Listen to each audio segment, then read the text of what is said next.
ഞാനിന്ന് ഈ വീഡിയോ ഇടുന്നതേ അന്ധവിശ്വാസങ്ങളെക്കുറിച്ച്. അന്ധവിശ്വാസമല്ല, വിശ്വാസങ്ങൾ. അത് അന്ധവിശ്വാസമാണോ എന്ന് എനിക്കറിയത്തില്ല, എങ്കിലും നിങ്ങൾക്കറിയാവുന്ന രീതിയിൽ നിങ്ങൾ പറ കേട്ടോ. അതായത് ഞാൻ ഇന്നിപ്പം കറിവേപ്പ് കാച്ചു നിൽക്കണ കണ്ടു. കറിവേപ്പില്ലേ, നമ്മൾ കറിവേപ്പില എന്നൊക്കെ പറയുന്ന സാധനം, അതിങ്ങനെ പൂത്ത് കാച്ചു നിൽക്കുകയാണ്. അത് കണ്ടപ്പം ഒരാളെന്നോട് പറയുകയാണ്, അയ്യോ അങ്ങനെ കറിവേപ്പ് പൂത്ത് നിൽക്കുന്നതും കായ്ക്കുന്നതൊന്നും കൊള്ളില്ല വീട്ടിൽ, അതിൻ്റെ ആ കായും പൂവെല്ലാം നുള്ളിപ്പറിച്ച് കള എന്ന് പറഞ്ഞു. ഒരു കത്രിക എടുത്തുകൊണ്ട് വന്ന് കണ്ടിച്ച് അങ്ങ് കള എന്ന് പറഞ്ഞു. ഞാൻ ചോദിച്ചാൽ അതെന്താണെന്ന് വെച്ചാൽ അവർക്ക് അറിയത്തില്ല. നിങ്ങൾക്കറിയാമെങ്കിൽ നിങ്ങൾ കമൻറ്റ് ചെയ്യണം കേട്ടോ. അത് പിന്നെ അടുത്ത ശാസ്ത്രമാണ് കപ്പളം മുറ്റത്ത് വെച്ചിട്ടുണ്ടെങ്കിൽ കടം കയറും എന്ന് പറഞ്ഞു. അപ്പം ഞാൻ പറഞ്ഞു, കപ്പളം പിന്നെ എവിടെയാ, പറമ്പിലൊക്കെ നടാവുള്ളൂ, അത് മുറ്റത്തിന് പുറത്തേ നടാവുള്ളൂ എന്ന് പറഞ്ഞു. ഞാൻ നോക്കിയപ്പം ഈ നാട്ടിലെ ഒരു ചെടികൾക്കും രക്ഷയില്ല. അതുപോലെ ഒരെണ്ണം വേറൊരു ശാസ്ത്രം പറയുന്നത്, നമ്മുടെ കടപ്ലാവ് എന്ന് പറയുന്ന സാധനമില്ലേ, കടച്ചക്ക എന്നൊക്കെ പറയുന്നത്, അത് വെച്ചിട്ടുണ്ടെങ്കിൽ ആ കടപ്ലാവ് എന്തോരം വലുതാകുന്നോ അത് നട്ടയാൾ ആ വീട്ടിലെ ഗൃഹനാഥനാണെങ്കിൽ, ഗൃഹനാഥയോ ആണെങ്കിൽ അത് അവരുടെ ഒപ്പം പൊക്കം വയ്ക്കുമ്പം അവർ മരിച്ചു പോകും എന്ന്. അപ്പോൾ കടപ്ലാവിനും രക്ഷയില്ല. പിന്നെ വേറൊരു ചെടിയാണ് നമ്മുടെ മുറ്റത്തോടെ ചീനി മുളച്ചിട്ടുണ്ടെങ്കിൽ, ചീനിയില്ലേ, കാന്താരി ചീനിയോ പത്തലുമുളകിൻ്റെ ചീനിയോ ഏതാണേലും അത് ഇങ്ങനെ മുറ്റത്തോടെ വളർന്ന് നല്ലതല്ല എന്നിങ്ങനെ ഒരു ശാസ്ത്രം. ചിന്തിച്ചു കഴിഞ്ഞപ്പം ഒരു ജന്തുക്കൾക്കും രക്ഷയില്ല, മറ്റേ പിന്നെ ചെടികൾക്കും രക്ഷയില്ല, ഒന്നുമില്ല. ജന്തുക്കളുടെ കാര്യമാണെങ്കിൽ അതിലും കഷ്ടമാണ്. പട്ടി കാലൻ കൂവുക എന്ന് പറയും. പട്ടികളൊക്കെ ഓരിയിടുന്നത് അത് കൊള്ളില്ല എന്ന് പറയും. അതേപോലെ കാലൻ കോഴി കൂവുക എന്ന് പറയും. അത് അങ്ങനെ കോഴികൾക്കും രക്ഷയില്ല. അതേപോലെ ആടുകളൊക്കെ തലയിങ്ങനെ വട്ടം കറക്കുക എന്ന് പറഞ്ഞിട്ടുണ്ടെങ്കിൽ ആ വീട്ടിൽ മരണം ഒട്ടനെ സംഭവിക്കുമെന്നാണ് പറഞ്ഞത്. രണ്ട് ദിവസങ്ങളെടുക്കില്ല എന്ന് പറഞ്ഞത്. അത് അങ്ങനെ ഒരു ശാസ്ത്രം. ഇതൊക്കെ സത്യമുണ്ടോ എന്ന് നിങ്ങൾ ഒന്ന് പറയണേ. പിന്നെ അടുത്തൊരു ശാസ്ത്രം കേൾക്കണോ? ആരെങ്കിലും കിടക്കുവാണെങ്കിൽ അവരെ കവച്ച് കടന്നിട്ടുണ്ടെങ്കിൽ, കവച്ച് ചാടിയിട്ടുണ്ടെങ്കിൽ കുഴപ്പമില്ല, ദോഷമാണ്. കവച്ച് ഇങ്ങനെ കവച്ച് കടന്നു പോയാൽ അത് അയാൾക്ക് ദോഷമാണ്, അങ്ങനെ പറയാം. അതായത് ചാടി കിടന്നിട്ടുണ്ടെങ്കിൽ കുഴപ്പമില്ല, കവച്ച് കടന്നു പോവുകയാണെങ്കിൽ ദോഷമാണ്. പിന്നെയുള്ളതാണ് മുകളിലിരുന്ന് കാലാട്ടരുതെന്ന്. അത് പിന്നെ ഞാൻ ശാസ്ത്രീയമായിട്ട് ചിന്തിച്ചപ്പോൾ ഞാൻ ഓർത്തു മുകളിൽ നിന്ന് കാലാട്ടി താഴെ പോവും, വീഴുമായിരിക്കാം, അതായിരിക്കാം എന്ന് വിചാരിച്ചു. അതിലെന്തോ ശാസ്ത്രീയമുണ്ടെന്ന് എനിക്ക് തോന്നുന്നില്ല. പിന്നെയുള്ളത് കട്ടിലിരുന്ന് കാലാട്ടരുത്. അത് പിന്നെ പണ്ടത്തെ കാലത്തെ ഒരു ശാസ്ത്രമായതുകൊണ്ട് നമുക്ക് മനസ്സിലാക്കാം. കട്ടിലിൻ്റെ അടിയിൽ കോളാമ്പിയോ, തുപ്പുന്ന കോളാമ്പിയൊക്കെ ഇല്ലേ, അങ്ങനെയുള്ള സാധനങ്ങളൊക്കെ പണ്ടത്തെ ആൾക്കാർ മുറുക്കി തുപ്പണവരൊക്കെ അല്ലേ, അവർ വെച്ചിട്ടുണ്ടായിരിക്കാം എന്നിങ്ങനെ ഞാൻ ചിന്തിച്ചു. അതായിരിക്കാം എന്ന് വിചാരിച്ചു. പിന്നെ നഖം വെട്ടി വീട്ടിലിടരുത് എന്ന്. ഇത് ഞാൻ കേട്ടിട്ട് വർഷങ്ങളായിട്ട് കേൾക്കുന്നതാണ്. സന്ധ്യയ്ക്ക് നഖം വെട്ടരുത്, നഖം വെട്ടി വീടിനകത്തിടരുത് എന്നൊക്കെ. അത് ആരാണോ ചവിട്ടുന്നത് അവരുമായിട്ട് നമ്മൾ വഴക്കുണ്ടാക്കും എന്നൊക്കെയാണ് പറയുന്നത്. ഇങ്ങനെ ഒരു ശാസ്ത്രം ഉണ്ടോ എന്ന് നിങ്ങളൊന്ന് പറയണേ. ഞാനപ്പോൾ അതൊക്കെ കേൾക്കുമ്പോൾ നമുക്ക് ഭയങ്കര പേടിയാണ്. അതേപോലെ നഖം സന്ധ്യയ്ക്കിരുന്ന് വെട്ടിയാൽ വീടും നശിച്ചു പോകുമെന്നൊക്കെ പറയും. എന്നിട്ട് പിന്നെ ഇതെല്ലാം പേടിയാണ് ചെയ്യാൻ തന്നെ.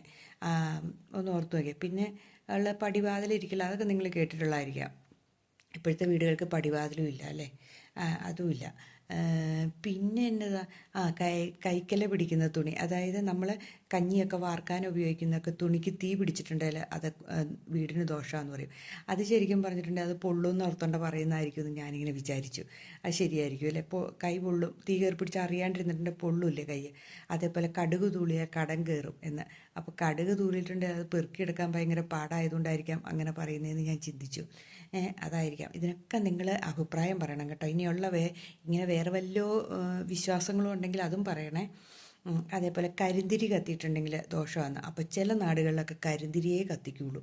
അതായത് എനിക്കറിയാവുന്ന എന്നാ സ്ഥലത്തിൻ്റെ പേര് മറന്നുപോയി, നമ്മുടെ നാഗാലാൻഡ് അങ്ങനെ ഒരു സ്ഥലത്ത് കുറേ നമ്മുടെ ഹിന്ദുക്കൾ കുറച്ച് പേര്, ഞങ്ങളുടെ അറിയാവുന്ന കുറച്ച് പേര് താമസിക്കുന്നുണ്ട്. അവർക്ക് അവിടുത്തെ വിശ്വാസം എന്നാന്ന് വെച്ചിട്ടുണ്ടെങ്കിൽ ആ തിരി കത്തിത്തീരണം, എണ്ണ മിച്ചം വരരുത് എന്നാണ്. നമ്മുടെ ഇവിടെ കരിന്തിരി കത്തുക എന്ന് പറഞ്ഞിട്ടുണ്ടെങ്കിൽ ഭയങ്കര വിഷമമല്ലേ, അവിടെ അങ്ങനെ നേരെ തിരിച്ചാണ്. പിന്നെ തിരിയിടണയിൽ, വിളക്ക് കത്തിക്കുന്നതിൽ ഒരു 100 വിശ്വാസങ്ങൾ. അപ്പോൾ പിന്നെ ഒരു രക്ഷയില്ലാത്ത സൈസ്. അത് അങ്ങനെ കുറേ വിശ്വാസങ്ങളുണ്ടല്ലേ.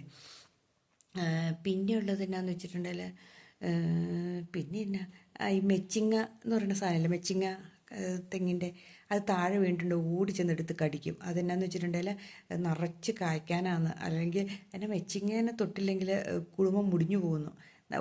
കാരണം ദാരിദ്ര്യം കയറി വരുമെന്ന് ഈ മെച്ചിങ്ങ. പിന്നെ തെങ്ങ് നിറച്ച് കാച്ചാലേ പിന്നെ നമ്മുടെ ദാരിദ്ര്യം മാറുള്ളൂ. അപ്പം അങ്ങനെ ദാരിദ്ര്യം ഉണ്ടാവാതിരിക്കാനാണ് മെച്ചിങ്ങ എടുത്ത് കടിക്കുന്നതെന്ന് ഒരു വിശ്വാസം. അതിന് വേറെയും വിശ്വാസം ഏതാണ്ടൊക്കെ ഉണ്ട് കേട്ടോ. പിന്നെ ഉള്ളത് വിശ്വാസമാണ് എന്നാ പറയണേ, പട്ടി വീട്ടിൽ കയറി ഇരുന്നിട്ടുണ്ടെങ്കിൽ ദോഷം, കാലൻ വരുമെന്നാണ് വിശ്വാസം. ആ സമയത്ത് പൂച്ച കയറി വന്നാൽ കുഴപ്പമില്ല എന്ന് പറയും. അതേപോലെ പൂച്ച വട്ടം ചാടിയിട്ടുണ്ടെങ്കിൽ ആ പോകുന്ന കാര്യം നടക്കില്ല. എങ്ങോട്ടെങ്കിലും യാത്ര പോവുകയാണെങ്കിൽ ആ സമയത്ത് നമ്മൾ വണ്ടി ഓഫാക്കിയിട്ട് ഇരുന്നിട്ട് 3 പ്രാവശ്യം 2 വശത്തേക്കും തുപ്പി പിന്നെ യാത്ര തുടരണേന് കുഴപ്പമില്ല എന്ന്. കഷ്ടകാലം അങ്ങോട്ട് മാറിപ്പോകുന്ന പറയണേ. അങ്ങനെ ഒരു വിശ്വാസമുണ്ട് കേട്ടോ. അങ്ങനെ ഒരു വിശ്വാസം. പിന്നെ എന്നതാ, സന്ധ്യയ്ക്ക് തുണി അലക്കരുത്. പൊട്ടവും അലക്കുമ്പോൾ അയൽപക്കത്തിന് ദോഷമാണെന്ന് പറയണേ. നമ്മുടെ വീട് നശിച്ചു, അയൽപക്ക ദോഷം എന്ന് പറയണേ കേൾക്കാം. പിന്നെ സന്ധ്യയ്ക്ക് മുറ്റം അടിക്കരുത്. സന്ധ്യ ആകുമ്പോൾ പിന്നെ എന്നാ, സന്ധ്യയ്ക്ക് പുറത്തേക്ക് ഇറങ്ങി നടക്കരുത്. ഗർഭിണികൾ കുട്ടികളും ഒന്ന് പുറത്തിറങ്ങി നടക്കരുത്. അത് പിന്നെ പേടിച്ചു പോകാം, അങ്ങനെയുള്ള ഉദ്ദേശത്തിലായിരിക്കാം എന്ന് തോന്നുന്നു. ഇരുട്ടാകുമ്പം സന്ധ്യയാകുമ്പം ഒരു പേടിച്ചു പോകില്ലേ? അതിനൊക്കെ എന്തെങ്കിലും ശാസ്ത്രവശം ഉണ്ടോ എന്ന് എനിക്കറിയില്ല കേട്ടോ. ഞാനിത് നിങ്ങൾക്ക് ആർക്കെങ്കിലും ഇതിനെക്കുറിച്ച് എന്തെങ്കിലും അറിയാമോ? ഞാനിങ്ങനെ കുറേ കേട്ടപ്പോൾ അതിങ്ങനെ എല്ലാം കൂടെ കൂട്ടി മനസ്സിലോർത്ത് നിങ്ങളോട് പറയുന്ന ഒരു കടലാസിൽ എഴുതി വെച്ചായിരുന്നു. കടലാസ് അവിടെ പോയിന്ന് കണ്ടില്ല. ഇതല്ലാണ്ട് എന്നാ പറയണേ, നമ്മൾ അന്തം വിട്ടു പോകുന്ന കുറച്ച് ഇങ്ങനത്തെ വിശ്വാസങ്ങളും കൂടെയൊക്കെ ഉണ്ട് കേട്ടോ. അതൊക്കെ എന്താണെന്ന് ഞാൻ മറന്നുപോയി. ഇനി ഒരു ദിവസം ആ കടലാസ് കിട്ടുവാണെങ്കിൽ ഞാൻ പറഞ്ഞ് കേൾപ്പിക്കാം കേട്ടോ. പിന്നെ എന്നാന്ന് വെച്ചിട്ടുണ്ടെങ്കിൽ അത് അങ്ങനെയുള്ള കുറച്ച് വിശ്വാസങ്ങളില്ലേ. അതേപോലെ എന്നാ പറയണേ, പട്ടിയൊക്കെ നേരത്തെ ചത്തുപോവുകയാണെങ്കിൽ ആ വീട്ടിലുള്ളവർക്ക് എന്തോ ദുരിതങ്ങൾ വരാനിരുന്നതാണ്, അതുകൊണ്ട് അത് നേരത്തെ ചത്തുപോയത്. അപ്പം നമ്മുടെ ദുരിതമെല്ലാം ഒഴിവായിപ്പോയി എന്നിങ്ങനെ പറയും ഇല്ലേ. അതൊരു വിശ്വാസം. അതേപോലെ വാഴയില നീളത്തിൽ വെട്ടിക്കൊണ്ട് വരരുത്. തൂശനിലയായിട്ട് കുഞ്ഞു പീസായിട്ടേ വെട്ടാവുള്ളൂ എന്നിങ്ങനെ കേട്ടിട്ടില്ലേ. അല്ലെങ്കിൽ ആ വീട്ടിൽ മരണം നടക്കും എന്നിങ്ങനെ പറയും.